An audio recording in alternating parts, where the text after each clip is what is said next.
दोस्तों नमस्कार, स्वागत है आपका 4 PM पर। मैं हूं आपके साथ Aditi. Chief electoral officer Manoj Agrawal को क्या बड़ा सा इनाम मिला है? क्या वो बनने जा रहे हैं बंगाल के नए चीफ सेक्रेटरी? क्या मनोज अग्रवाल को चुनाव जिताने का रिटर्न गिफ्ट मिल गया है?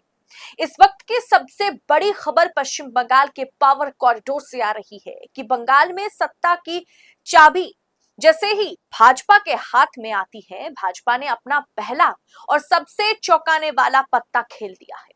दरअसल इस खबर की पुष्टि तो मैं नहीं कर सकती क्योंकि तमाम जगह पर आर्टिकल्स अभी तक मौजूद नहीं है, लेकिन वरिष्ठ पत्रकार ममता त्रिपाठी जो दैनिक भास्कर के पत्रकार हैं, जिनके काफी अच्छे खासे फॉलोअर्स हैं, उन्होंने इस खबर की जानकारी दी है।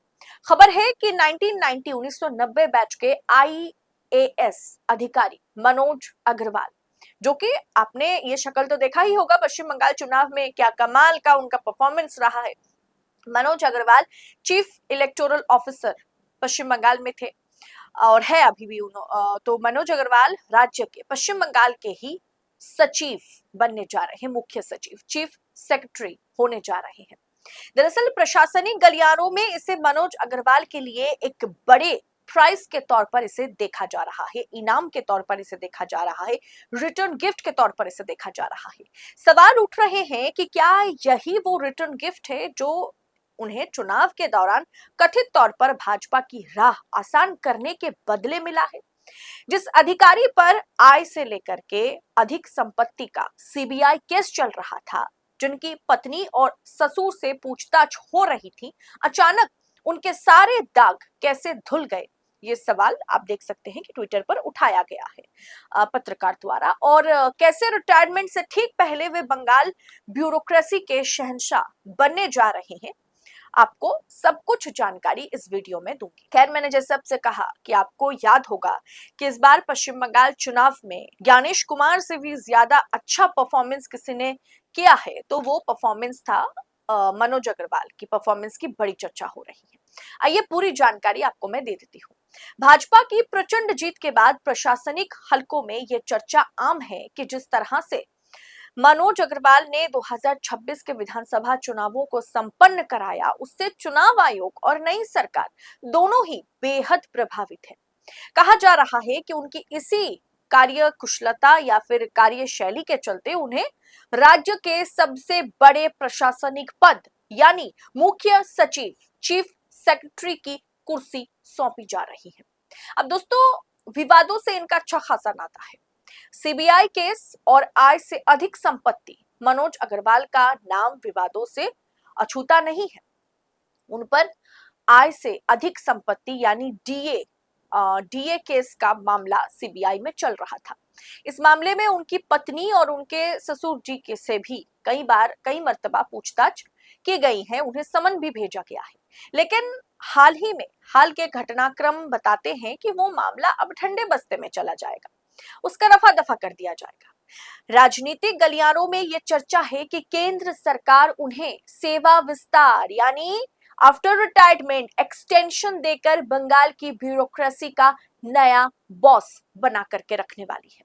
दरअसल मनोज अग्रवाल इसी साल 31 जुलाई को रिटायर होने वाले हैं और सूत्रों के हवाले से खबर ये निकल के आ रही है कि वर्तमान मुख्य सचिव जो है बंगाल के, दुष्यंत नारियाला, उनसे उनकी मुलाकात भी हुई है और इस बदलाव का जो बड़ा संकेत है, अगर वे मुख्य सचिव बनते हैं तो रिटायरमेंट से पहले ही वो 2-2.5 महीने इस पद पर रहेंगे और फिर उन्हें केंद्र से सेवा विस्तार मिल सकता है।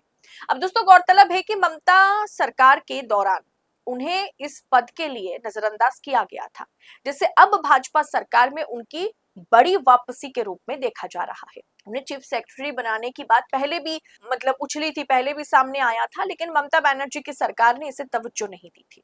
लेकिन भाजपा सरकार आते ही जाहिर सी बात है उन्हें चीफ सेक्रेटरी बनाने पर बात चल रही है, एटलीस्ट खबर यही निकल के आ रही है।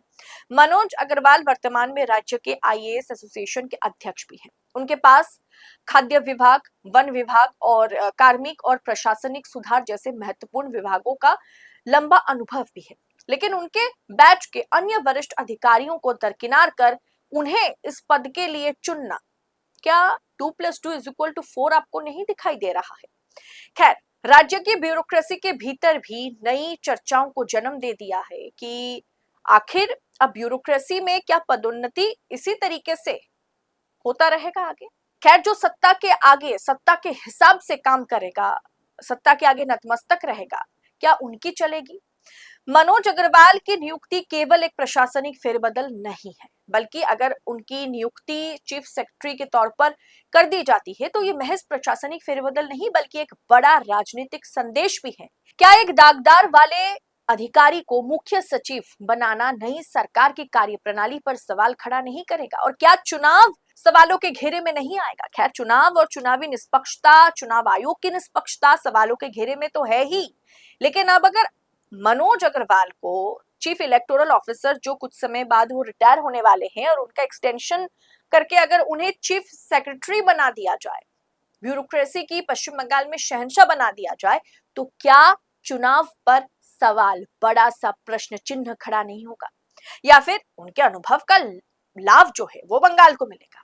ये तो आने वाला वक्त ही बताएगा। फिलहाल इस रिपोर्ट पर अगर ये खबर पूरी तरीके से सच साबित होती है या फिर वाकई chief electoral officer Manoj Agrawal को जो रिटर्न गिफ्ट मिला है वो आगे चल के वही होता है कि वो चीफ सेक्रेटरी बनते हैं, पश्चिम बंगाल में ब्यूरोक्रेसी के शहंशाह बनते हैं, तो इस पर आपकी राय क्या होगी? कमेंट बॉक्स में अपनी राय हमारे साथ बेझिझक होकर के शेयर करें। ऐसी खबरों को यूं ही पाने के लिए, क्योंकि आपको पता है ऐसी खबरें गोदी मीडिया के पर्दे पर दिखाई क्या नजर नहीं आती है, तो ऐसी खबरों को यूं ही पाने के लिए 4 PM न्यूज नेटवर्क के साथ बने रहे। इस रिपोर्ट में इतना ही। जल्द होगी आपसे मुलाकात। बहुत बहुत शुक्रिया आपका। जय हिंद, जय भारत।